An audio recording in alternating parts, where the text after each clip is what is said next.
بسم اللہ الرحمن الرحیم۔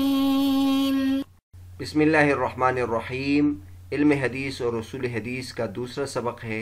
جس میں ہم سنت کا تعارف بیان کریں گے۔ اس سبق میں ایک تو سنت کا تعارف بیان کریں گے اور ایک حدیث اور سنت میں فرق ذکر کریں گے۔ جیسے کہ آپ کو معلوم ہے، حدیث کے لیے ایک تو حدیث کا لفظ استعمال ہوتا ہے، ایک خبر کا لفظ استعمال ہوتا ہے، ایک سنت کا لفظ استعمال ہوتا ہے اور ایک اثر کا لفظ استعمال ہوتا ہے۔ ان الفاظ میں بنیادی طور پر فرق نہیں ہے، لیکن کبھی کبھی ان میں فرق بھی کیا جاتا ہے، تو اس لیے ان میں سے ہر ایک کے بارے میں ہم تفصیل ذکر کرتے ہیں۔ پچھلے سبق میں ہم نے حدیث کے بارے میں تفصیل کے ساتھ ذکر کیا تھا، جس میں ہم نے حدیث کی لغوی تعریف بیان کی تھی اور حدیث کا ذکر قرآن و حدیث میں کہاں کہاں آیا ہے وہ ذکر کیا تھا، اور اس کے بعد حدیث کی اصطلاحی تعریف ذکر کی تھی، اور پھر حدیث کی 4 اقسام، حدیث فعلی، حدیث قولی، حدیث تقریری، حدیث وصفی کی تعریفات اور مثالیں ذکر کی تھی۔ آج کے سبق میں ہم سنت کے بارے میں بیان کریں گے۔ سنت کی لغوی تعریف سب سے پہلے بیان کرتے ہیں۔ سنت لغت میں طریقے کو کہتے ہیں، چاہے وہ اچھا طریقہ ہو یا برا طریقہ ہو، اور اگر اس سے فعل استعمال ہو جیسے سننا یا سنو تو اس کا معنی ہوتا ہے بیان کرنا، واضح کرنا۔ چنانچہ لغت کی مشہور کتاب لسان العرب میں ابن منظور افریقی رحمۃ اللہ علیہ فرماتے ہیں، وَسَنَّهَ اللَّهُ لِلنَّاسِ بَيَّنَهَا وَسَنَّ اللَّهُ سُنَّةً أَيْ بَيَّنَ طَرِيقًا قَوِيمًا وَالسُّنَّةُ السِّيرَةُ حَسَنَةً كَانَتْ أَوْ قَبِيحَةً۔ وَسَنَّهَا اللَّهُ لِلنَّاسِ، اللہ تبارک و تعالیٰ نے لوگوں کے لیے بیان کیا، وَسَنَّ اللَّهُ سُنَّةً یعنی اللہ تبارک و تعالیٰ نے مضبوط طریقہ بیان کیا، وَالسُّنَّةُ السِّيرَةُ سنت سیرت کو کہتے ہیں، چاہے وہ اچھی ہو یا بری ہو یا برا ہو، اس کو سنت کہتے ہیں۔ جیسے کہ آپ کے سامنے ذکر کیا کہ سنت کا معنی طریقہ ہے، تو سنت بمعنی طریقہ قرآن و حدیث میں کئی جگہ استعمال ہوا ہے۔ چنانچہ سب سے پہلے اگر ہم قرآن مجید میں دیکھ لیں، قرآن مجید میں کئی جگہ سنت بمعنی طریقہ استعمال ہوا ہے۔ چنانچہ ایک جگہ اللہ تبارک و تعالیٰ فرماتے ہیں، سنت اللہ فی الذین خلو من قبل ولن تجد لسنت اللہ تبدیلا۔ یہ سورہ احزاب آیت نمبر 62 میں ہے۔ اللہ تبارک و تعالیٰ اس میں فرماتے ہیں، اللہ تعالیٰ نے ان مفسد لوگوں میں یہی دستور رکھا ہے جو پہلے ہو گزرے ہیں، اور آپ خدا کے دستور میں کسی شخص کی طرف سے رد و بدل نہ پاویں گے۔ سنت بمانے دستور اور بمانے طریقہ، یہ اللہ تبارک و تعالیٰ کا ایک طریقہ کار ہے اور اللہ تبارک و تعالیٰ کا دستور ہے، اور آپ اللہ تبارک و تعالیٰ کے دستور اور طریقے میں تبدیلی نہیں پائیں گے۔ اسی طرح ایک اور جگہ اللہ تبارک و تعالیٰ فرماتے ہیں، لا یؤمنون بہ وقد خلت سنت الاولین۔ یہ سورہ ہجر آیت نمبر 13 ہے۔ اس میں اللہ تبارک و تعالیٰ فرماتے ہیں کہ یہ لوگ قرآن پر ایمان نہیں لاتے، اور یہ دستور پہلے سے ہی ہوتا آیا ہے، کہ یہ طریقہ پہلے سے چلا آ رہا ہے کہ لوگ اس پر ایمان نہیں لاتے۔ اسی طرح ایک اور جگہ اللہ تبارک و تعالیٰ فرماتے ہیں، لقد خلت من قبلکم سنن فسیروا فی الارض فانظروا کیف کان عاقبۃ المکذبین۔ یہ سورہ آل عمران آیت نمبر 137 ہے۔ اس میں اللہ تبارک و تعالیٰ فرماتے ہیں کہ بالتحقیق تم سے قبل مختلف طرق گزر چکے ہیں، تو تم روئے زمین پر چلو پھرو اور دیکھ لو کہ آخر انجام تکذیب کرنے والوں کا کیسے ہوا۔ یہاں پر سنت کی جو جمع ہے سنن وہ استعمال ہوا ہے، تو سنت کی جمع کا سنن استعمال بھی قرآن مجید میں موجود ہے۔ حدیث میں دیکھ لے تو سنت بمعنی طریقہ حدیث میں بھی اس کا استعمال ہے۔ چنانچہ مشہور حدیث ہے جس میں نبی کریم صلی اللہ علیہ وسلم فرماتے ہیں، من سن فی الاسلام سنتا حسنتا کان لہ اجرہا واجر من عمل بہا من بعدہ من غیر ان ينتقص من اجورہم شیء ومن سن فی الاسلام سنتا سیئتا کان علیہ وزرہا ووزر من عمل بہا من بعدہ من غیر ان ينتقص من اوزارہم شیء۔ نبی کریم صلی اللہ علیہ وسلم فرماتے ہیں کہ جو اسلام میں ایک اچھا طریقہ ایجاد کرے تو اس کا اجر و ثواب اس کو ملے گا، اور جو لوگ اس پر عمل کرتے ہیں اس کا اجر و ثواب بھی اس کو ملے گا، اور جو اسلام میں ایک برا طریقہ ایجاد کرے تو اس کا گناہ اس کو ملے گا، اور جو اس برے عمل پر عمل کرتے ہیں اس کا گناہ بھی اس کو ملے گا۔ تو ایک تو یہاں سنت بمانے طریقہ استعمال ہوا ہے، اور دوسرا اس میں یہ تفصیل بھی ہے کہ سنتاً حسنتاً اور سنتاً سیئتاً دونوں کی تفصیل آ گئی ہے۔ لغت میں ہم نے بتایا تھا کہ سنت طریقے کو کہتے ہیں چاہے اچھا ہو یا برا ہو، یہاں حدیث میں بھی اس کی تفصیل آ گئی ہے کہ چاہے اچھا طریقہ اور برا طریقہ دونوں ہو سکتے ہیں۔ سنت کی لغوی تعریف کے بعد ہم سنت کی اصطلاحی تعریف ذکر کرتے ہیں۔ اس سے پہلے آپ کے سامنے یہ ایک نقشہ ذکر کرتے ہیں کہ سنت کا لفظ کئی جماعتوں کے ہاں یہ لفظ استعمال ہوتا ہے اور اس کا ایک الگ مفہوم ہوتا ہے۔ چنانچہ ایک سنت کا لفظ فقہاء کے نزدیک یہ لفظ استعمال ہوتا ہے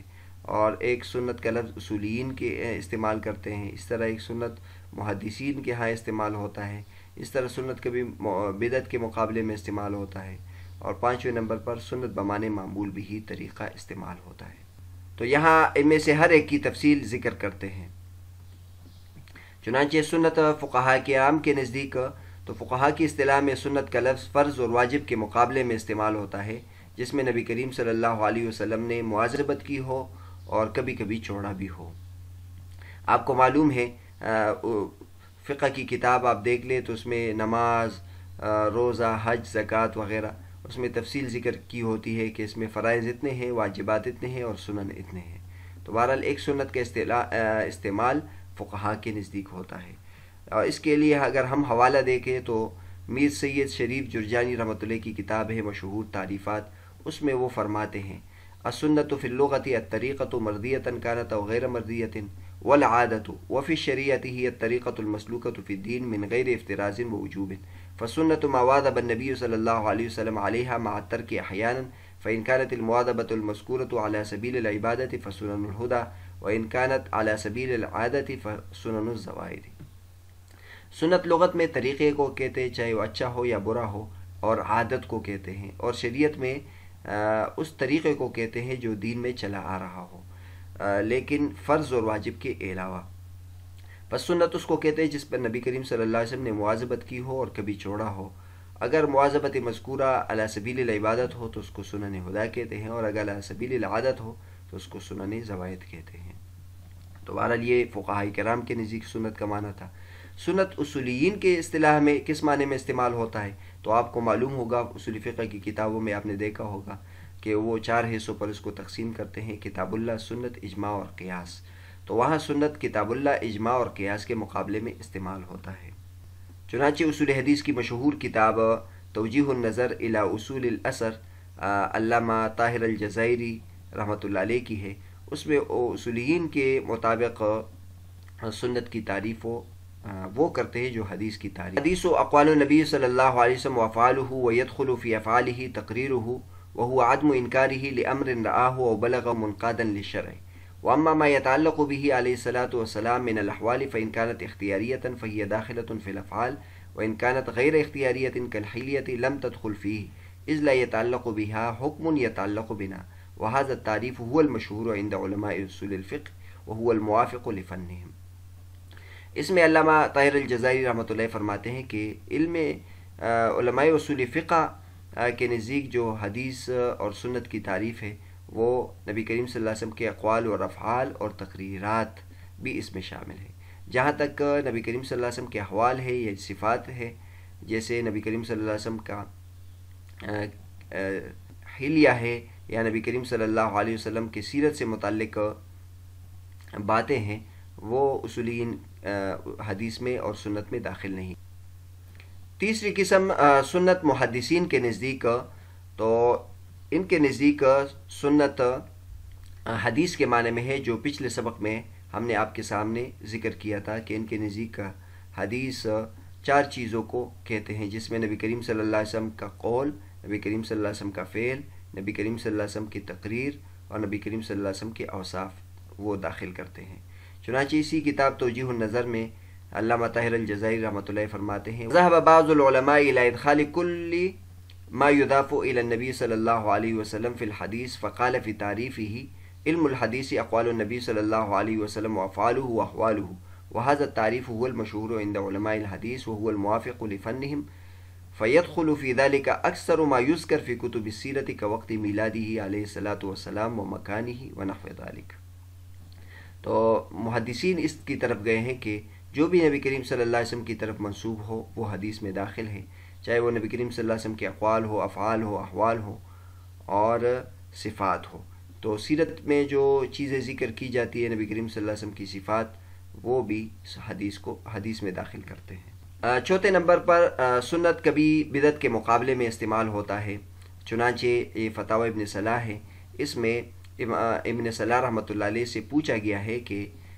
ایک عبارت میں سنت اور حدیث کو جمع کیا گیا ہے، تو اس کے بارے میں آپ کیا کہتے ہیں، سنت اور حدیث میں کیا فرق ہے؟ چنانچہ ابن صلاح رحمۃ اللہ علیہ کی عبارت ہے، مسئلۃ قال بعضهم عن الامام مالک رضی اللہ عنہ انہ جمع بین السنت والحدیث فما الفرق بین السنت والحدیث۔ امام مالک رحمۃ اللہ کے بارے میں یہ منقول ہے کہ انہوں نے سنت اور حدیث کو جمع کیا ہے، تو سنت اور حدیث میں کیا فرق ہے؟ تو ان کا جواب ہے، اجاب رضی اللہ عنہ السنت ها هنا ضد البدعة وقد يكون الانسان من اهل الحديث وهو مبتدع، ومالك رضي الله عنه جمع بين السنتين فكان عالما بالسنة أي الحديث ومعتقدا للسنة أي كان مذهبه مذهب أهل الحق من غير بدعة۔ تو ابن صلاح رحمۃ اللہ نے فرمایا کہ یہاں سنت بدعت کے مقابلے میں استعمال ہوا ہے، یعنی امام مالک رحمۃ اللہ علیہ نے دونوں سنتوں کو جمع کیا ہے، یعنی حدیث کی خدمت بھی کی ہے اور ساتھ ساتھ وہ اہل سنت والجماعت سے بھی ہے، یعنی بدعت کے خلاف ہے۔ پانچویں نمبر پر سنت کبھی معمول بھی طریقے کے معنی میں استعمال ہوتا ہے، یعنی جو پیچھے معنی گزر چکے ہیں فرض واجب کے مقابلے میں یا نبی کریم صلی اللہ علیہ وسلم کے حدیث کے معنی میں استعمال نہیں ہوتا، بلکہ معمول بھی طریقے کے معنی میں استعمال ہوتا ہے۔ چنانچہ سنن ابو داؤد حدیث کی کتاب ہے، اس میں ایک حدیث ہے، بلکہ یہ حدیث کی کئی دیگر کتابوں میں بھی ہے، جس میں نبی کریم صلی اللہ علیہ وسلم فرماتے ہیں، اوصیکم بتقوی اللہ والسمع والطاعہ وان عبدا حبشیا فانہ من یعش منکم بعدی فسیرى اختلافا کثیرا فعلیکم بسنتی وسنت الخلفاء المہدیین الراشدین تمسکوا بها وعضوا علیہا بالنواجذ۔ نبی کریم صلی اللہ علیہ وسلم فرماتے ہیں کہ میں تمہیں تقوی کی وصیت کرتا ہوں اور فرمانبرداری کی وصیت کرتا ہوں، اگرچہ تمہارا جو سربراہ ہو وہ حبشی غلام کیوں نہ ہو، کیونکہ تم میرے بعد جب زندگی گزارو گے تو بہت سارے اختلافات دیکھو گے، ایسے موقع پر میری سنت کو لازم پکڑو اور خلفائے مہدیین راشدین کی سنت کو لازم پکڑو۔ تو اس میں ہم دیکھ لیں سنت کا لفظ استعمال ہوا ہے، یہاں سنت سے مراد طریقہ ہے جو نبی کریم صلی اللہ علیہ وسلم کا معمول طریقہ ہے اور خلفائے راشدین مہدیین کا معمول بھی طریقہ ہے۔ اس طرح ایک اور حدیث میں بھی آپ نے ملاحظہ کیا ہوگا، حضرت عائشہ رضی اللہ تعالیٰ عنہ فرماتی کہ نبی کریم صلی اللہ علیہ وسلم نے فرمایا، النکاح من سنتی فمن لم یعمل بسنتی فلیس منی، نکاح میری سنت ہے، جو میری سنت پر عمل نہ کرے وہ مجھ میں سے نہیں۔ تو یہاں سنت کا وہ مفہوم نہیں ہے جو فرض اور واجب کے مقابلے میں ہے کہ نکاح سنت ہے، بلکہ نہیں، یہاں سنت بمانے معمول بھی طریقہ ہے، اور فقہاء کرام پھر تفصیل بیان کرتے ہیں کہ نکاح کس موقع پر فرض ہے، کس موقع پر واجب ہے اور کس موقع پر سنت ہے۔ چنانچہ فتح الباری میں حافظ ابن حجر رحمۃ اللہ علیہ فرماتے ہیں کہ یہاں سنت سے مراد طریقہ ہے، یہ فرض کے مقابلے میں نہیں ہے۔ فرماتے ہیں قولہ فمن رغب عن سنتی فلیس منی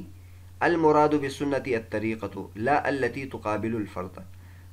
کہ فمن رغب عن سنتی میں جو سنت کا لفظ استعمال ہوا ہے اس سے مراد طریقہ ہے، نہ کہ وہ جو فرض کے مقابلے میں ہے۔ سنت کے یہ مذکورہ بالا 5 معنی ذکر کرنے کے بعد آخر میں 2-3 باتیں ذکر کی جاتی ہیں۔ ایک تو سنن پر لکھی جانے والی کتابوں کا وجہ تسمیہ، ہم اگر دیکھ لیں تو سنن پر جو کتابیں لکھی گئی ہے ان کا نام سنن رکھا گیا ہے، جیسے سنن ابن ماجہ، سنن ترمذی، سنن ابو داؤد اور سنن نسائی۔ تو اس کا جو نام سنن رکھا ہے یہ کیوں رکھا گیا ہے؟ تو اس کے بارے میں الرسالۃ المستطرفہ لبیان مشہور کتب سنت المشرفہ، اس میں محمد بن جعفر القطانی رحمۃ اللہ علیہ فرماتے ہیں کہ جو کتاب سنن کی کتاب ہے اس کا نام سنن کیوں رکھا گیا ہے؟ چنانچہ فرماتے ہیں ومنها كتب تعرف بالسنن وهي في اصطلاحهم الكتب المرتبة على الابواب الفقهية من الايمان والطهارة والصلاة والزكاة الى اخرها وليس فيها شيء من الموقوف لان الموقوف لا يسمى في اصطلاحهم سنة ويسمى حديثا۔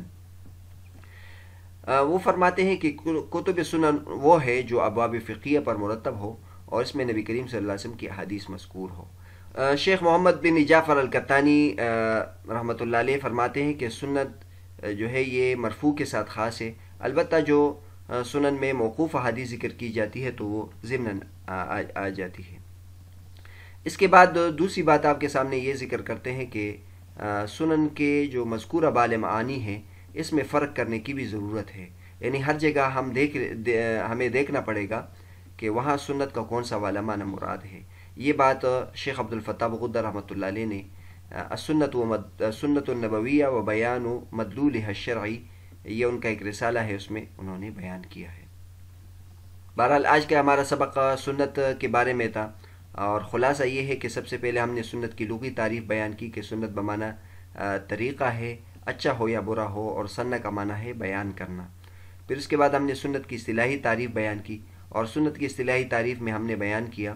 کہ ایک سنت فقہاء کرام کے نزدیک ہے، اور ایک سنت اصولیین کے نزدیک ہے، ایک سنت محدثین کے نزدیک ہے، ایک سنت کبھی بدعت کے مقابلے میں استعمال ہوتا ہے، اور ایک سنت بمعنی معمول بھی طریقہ کے استعمال ہوتا ہے۔ اس کے بعد پھر ہم نے یہ ذکر کیا کہ سنت پر لکھی جانے والی جو کتابیں ہیں اس کا یہ سنن نام کیوں رکھا گیا ہے، تو اس کا وجہ بھی ہم نے ذکر کیا کہ یہ ابواب فقہیہ پر مرتب ہوتی ہے، اس میں نبی کریم صلی اللہ علیہ وسلم کی سنن ہوتی ہے، اس لیے اس کو سنن کہتے ہیں۔ اور آخر میں یہ بات کی کہ سنت کے جو مذکورہ بال معانی ہیں اس میں فرق کرنے کی ضرورت ہے، ایسا نہیں ہے کہ ایسا نہ ہو کہ وہاں پہلے والا معنی مقصود ہو اور آپ دوسرے والا معنی مراد لے لیں، یا پہلے والا معنی مقصود ہو اور آپ چوتھا والا معنی مراد لے لیں، تو اس سے پھر خلط ملط ہو جائے گا، تو اس کی بھی رعایت کرنی چاہیے۔ اگلے سبق میں ہم جو حدیث کے لیے دیگر الفاظ استعمال ہوتے ہیں، خبر اور اثر، اس کا تعارف کریں گے، اور پھر ان چاروں میں یعنی حدیث، سنت، اثر اور خبر میں کیا فرق ہے یہ ذکر کریں گے۔